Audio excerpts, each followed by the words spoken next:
Today, I'm spending time with Rashad the poet in the Music City. Rashad is an award-winning spoken word artist who is putting Nashville on the charts of hip-hop music.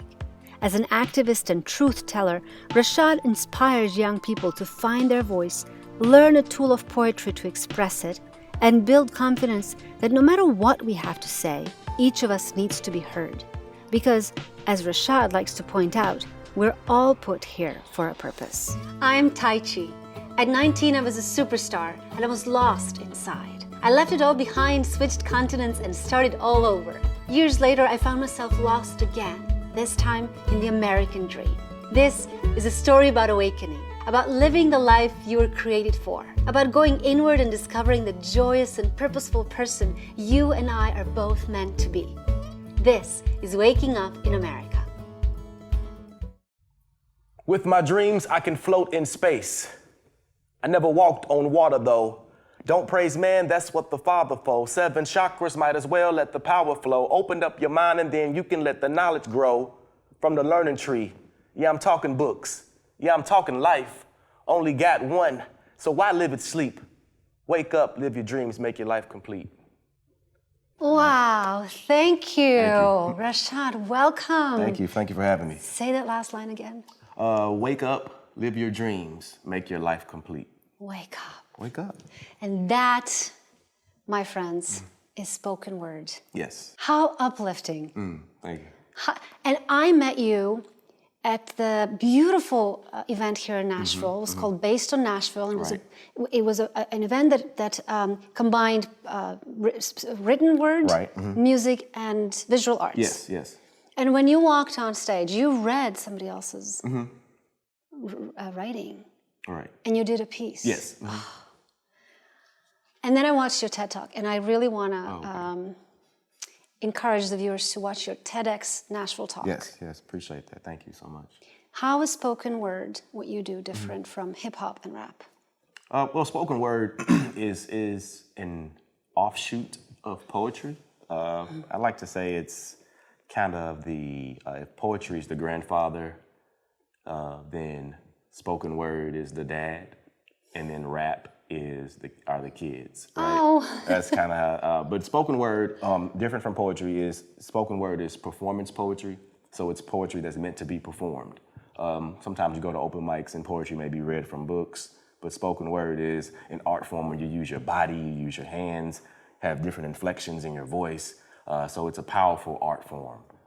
And hip hop and rap, the difference between hip hop and rap, other than, of course, different from hip hop and spoken word, is music. There's music, but to me, hip hop is more conscious, more lyrical, wordplay. Where rap is more, it's just something to have fun with. Where I like to say that hip hop is the meat and rap is the vegetables. So you can have both, right? Yes. But sometimes you want that meat, and sometimes you just want vegetables, and sometimes you want both. So you can have both. So that's why they both exist. So. And when you say conscious, and I've seen on your website, and you are a truth teller, and you have a phrase that says you spit the truth. Tell me what that means. I think for me, spitting the truth just means being honest about everything that's going on in my surroundings, the things that I see. I always like to say that I speak for the voiceless. So for those people who aren't able to tell their story or who aren't able to speak up because society hasn't given them the opportunity to speak up, I feel like I have a platform to do that. And I've never been afraid to just tell the truth. And so when I say speak the truth, that's what I mean. Afraid. So, yeah. That's the key word for me. That's the key word. Okay. Yep. I want to spit the truth. But that's scary. Right. For a lot of people, that's scary. Yeah, it is. Yeah. Why would it be scary for? I think a lot of times, like, we're trained to think a certain way, and we're trained to react a certain way. And so, sometimes kids can grow up thinking there's a boogeyman in the closet, right? And they're afraid of this boogeyman. But it's like, if you just get up, turn on the light, look under the bed, there's nothing there. But what do? They don't get out of the bed. They keep the cover over their head because they're scared, right? And so I think as adults, we kind of do the same thing. We stay in this box of, I'm afraid, not gonna do it, not gonna try, and somebody else will do it. And then we never take the opportunity or the initiative to just step out and just step out. And if you step out, it's not saying that it's going to automatically happen in that moment, but just taking it one step at a time gets you to where you want to be. I love the metaphor of, being in bed with the cover on. And that's my whole thing here, wake up from telling somebody else's truth or repeating somebody else's words that you were told and taught, instead of, okay, let's just take that blanket off and wake up and get up and spit the truth. Yep. Wow. Set it up for me, your background. Okay, so I'm born and raised in Nashville, Tennessee. Both parents at home. My parents divorced when I was 17, have a younger sister. Went to high school here as well. Ended up going to college in Alabama, which was something I chose to do. I could have easily stayed here and went to school here, but I just wanted to do something different. So I think even in that moment, I made a different decision than what everybody else was doing. Both of my parents went to the same college, and so it was kind of like I could have went to the college that they went to, like everybody kind of does, but I just wanted to do something different. Like I just didn't really want to stay in Nashville, so went down to Alabama, to Huntsville to be exact, and graduated from Alabama A&M University. Majoring in? Well, I initially majored in electrical engineering. That was my original major, and... Was that part of your dream? No. So I went to school, and I didn't have a major freshman year, and I had a relative who worked on campus, and she was kind of like, okay, you need to pick something. And I just didn't know what I wanted to do, so she was like, oh, just try this, try engineering. And so I got into it. Didn't really hate it, but didn't really like it. But I was a freshman and a sophomore, so it didn't really matter at the time. But it wasn't until later into my junior year that my awakening happened. So here's Rashad studying engineering at the college. It's already different from your family dynamic, but still doing things that promise great career. Most definitely. And then when we come back, we'll find out what's happening.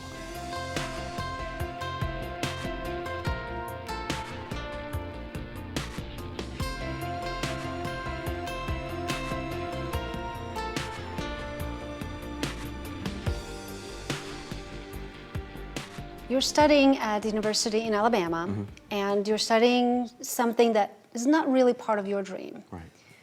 What happened? Why did you switch? Well, I went to an open mic on campus. It was in the student center, and I don't even remember why I went, but I just decided to go.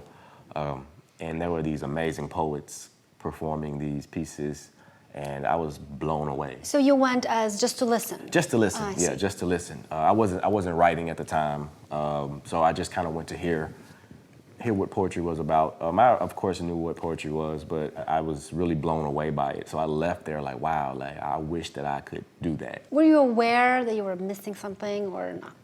I mean, I don't think until after I went to the poetry event that I realized it. So I think before that, it was just kind of like I was just living, and I didn't realize or feel like something was missing. I just felt like I'm young, I'll figure it out, whatever. I left there wishing I could do it, but I still didn't do it. I didn't perform yet. I didn't even write. I just was like, man, I wish I could do that. What was the feeling that you felt? It was just warm. It was just like, wow, like these guys have, and ladies have incredible talent that I wish that I had. And I just wish something in me would allow me to do what they do. Why? I don't know. Like people always kind of say like, when you know, and you don't never realize what that means until it happens to you. It's kind of like falling in love. What does love feel like? You can't really describe that. You can only tell somebody, but you can't describe it until you feel it for yourself. And so it was the same type of feeling with poetry. It was like, I didn't really know it until I felt it. And so when I felt it, I wanted it, but I didn't know how to go about getting it. And so I just kind of kept coming back and listening and hearing poets perform. And then one day I just decided to write a poem. And I mean, now looking back on it, it was terrible. But at the time I thought it was pretty good. So I wrote it, and it was about the solar systems, and I was comparing the solar systems to like being in love. So it was like weird and random. But I went and I remember coming to the open mic, and I remember the president of the poetry club, she tapped me on the shoulder, and she was like, hey, I'm glad you came out. I'm glad you decided to do something. I saw your name on the list. And I always tell the story because I had on a hoodie. It was in the middle of winter. I had on a hoodie with a backpack on, and I was like nervous. And I'm sweating profusely. And it's probably because I have a jacket on, but it's also because I'm really nervous. Yeah. Like, I'm really, really nervous. And I've never done this before. I've never gotten up in front of people and performed. So to get up in front of these people, and I get up there, I perform the piece, and I don't even remember. I just remember getting up there and then I was done. So I probably did it really fast, and I just walked right out. As people were still clapping, I just kept walking, and I just walked out into the night. And you couldn't handle... I couldn't take it. Like, I was just so like, oh my gosh, I just did it. And I was just so nervous. I didn't know how to like digest everything that just happened. So I just bolted out. And I got outside, and it was just like, you know, like I said, it was cold outside. So I remember like my breath, and I remember being like, you know, like, whoo, you know, like letting out that, like I did it. And I just remember walking back to the dorm, and that's all I remember from Did that you night. let out a sound? Yeah, I mean, I don't want to say it because it was so loud, but it was like, woo, you know, like, yes, like I did it. Like, so I felt great. Like, I mean, after that, like when I let that sound out, like I felt incredible. And I just remember walking back to the dorm feeling great. Like, I did it, and pretty much like the rest is history, so. Is that moment of that, I did it, does that resonate as being awakened? Yeah, most definitely. I mean, that's a memory that's 15 years old, and it still plays vividly in my mind like it was yesterday.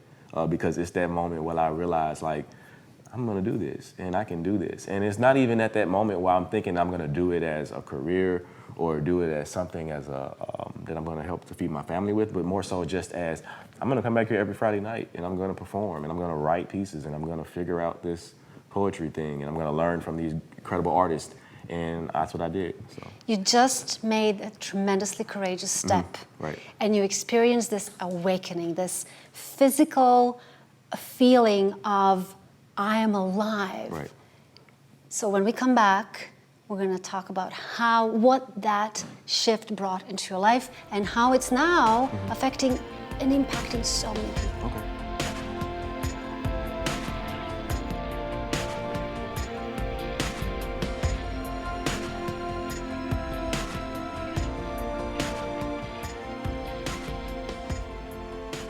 You're awakened, you found something that you expressed, a tool, a way to express what's in your soul, and now you go back to your class, studying engineering. Right.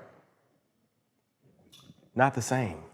So I end up linking up with a fellow classmate who does a TV show on campus, and I get invited to sit in the audience.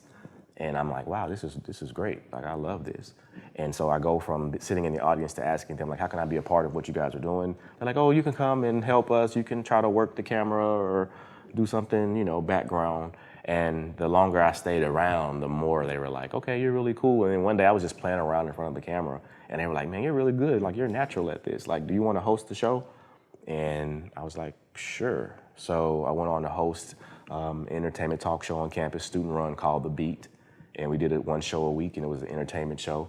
And so that kind of added to what I was already doing with spoken word and poetry. So you were now writing a lot. Yeah, and I was performing writing and performing at the open mics, and then also I was hosting this talk show. So it was, nice. And it's like, so it was an entertainment talk show. So we would have artists on, they would perform, and we would interview them, and so. Did you switch majors?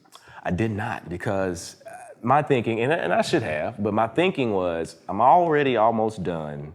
I don't want to stay in school longer, right? So instead of just switching, which it probably wouldn't have been much longer, I just stayed, finished, whatever. You know. Is there such thing as having a degree as a spoken word artist? You can get, there are now, certain colleges now are offering degrees in poetry.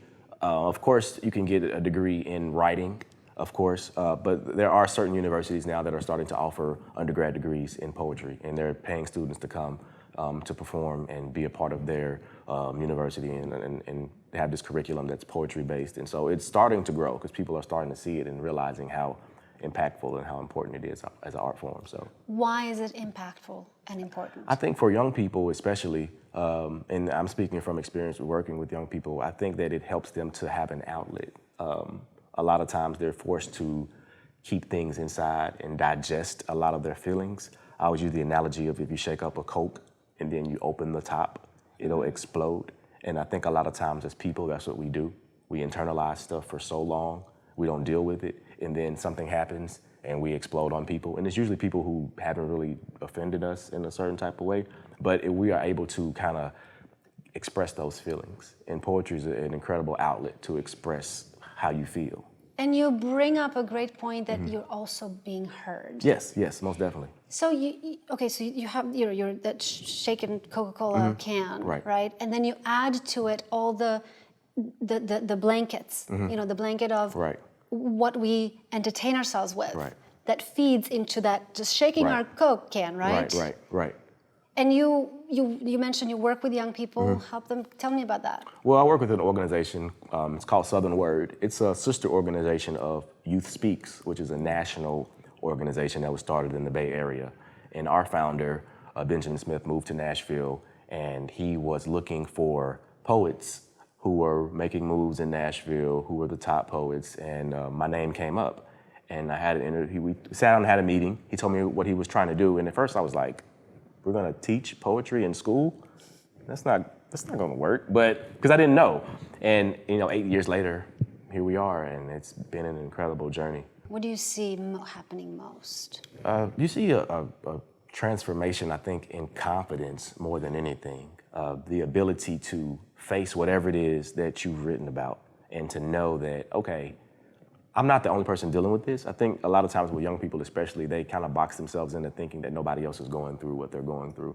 So when they write and share these personal stories and then have the courage to share them with the rest of their classmates, they form a community. They form a bond with each other.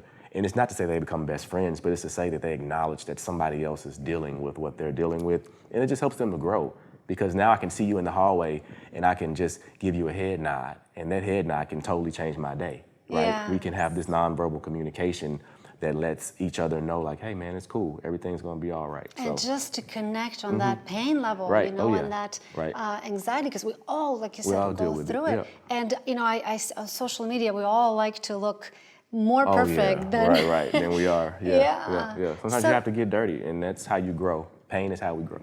Yes. Yep. And it's scary to be to think that we're alone in it. Right. And a part of your curriculum when you work with young kids is that performing. Yes, the performing aspect. Because again, it's not about turning them into a poet. We always tell them that. But we do tell them that in life you're going to have to get up and you're going to have to speak for yourself. You're going to have your voice heard, or someone else will speak for you. And as you get older, it's going to be harder to get over that anxiety of getting up and speaking publicly. A lot of times the youth feel like, oh, I'm 17, so when I turn 25, I won't be nervous or I won't be afraid anymore. And we try to teach them now, like, this is the time now to figure out who you are, in the sense of knowing that I can get up and I can articulate myself and I can speak for myself and I have a voice that needs to be heard. And if they start to do that now, then the sky's the limit on where they can go. How did your fatherhood influence what you do? It's been an incredible impact on my life. I mean, I have an incredible wife who's supportive, and she's beautiful. She's my queen, and she has helped support me in this journey.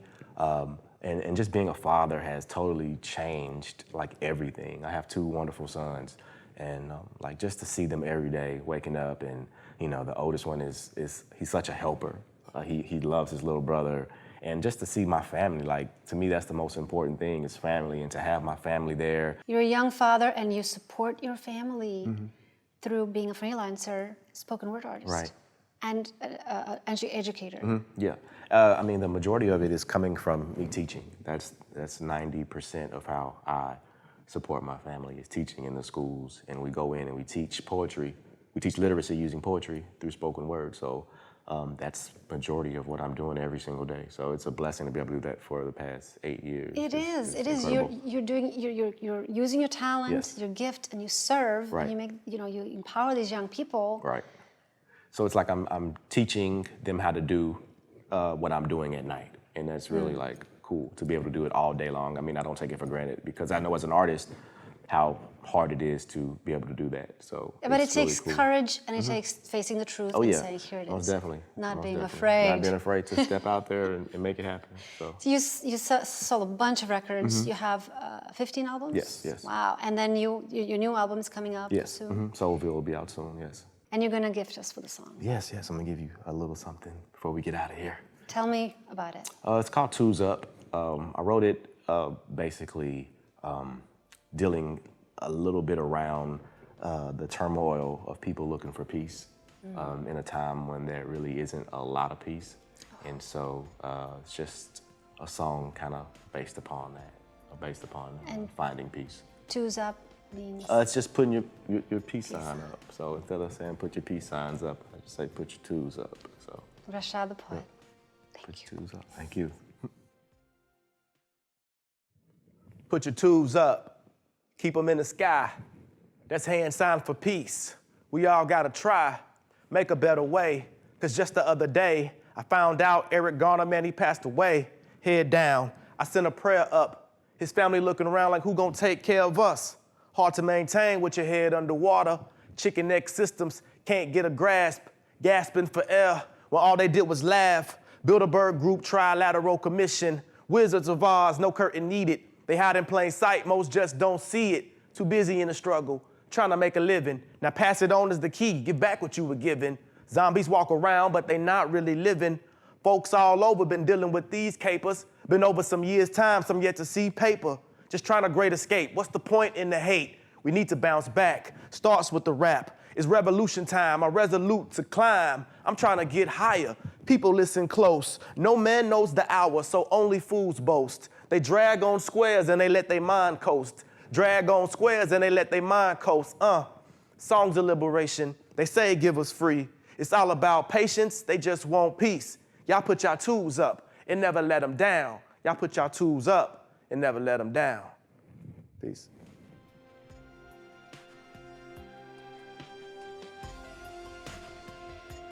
To replay this episode and enjoy Rashad's story one more time and share it with friends, log on to wakingupinamerica.net. And remember, keep your twos up.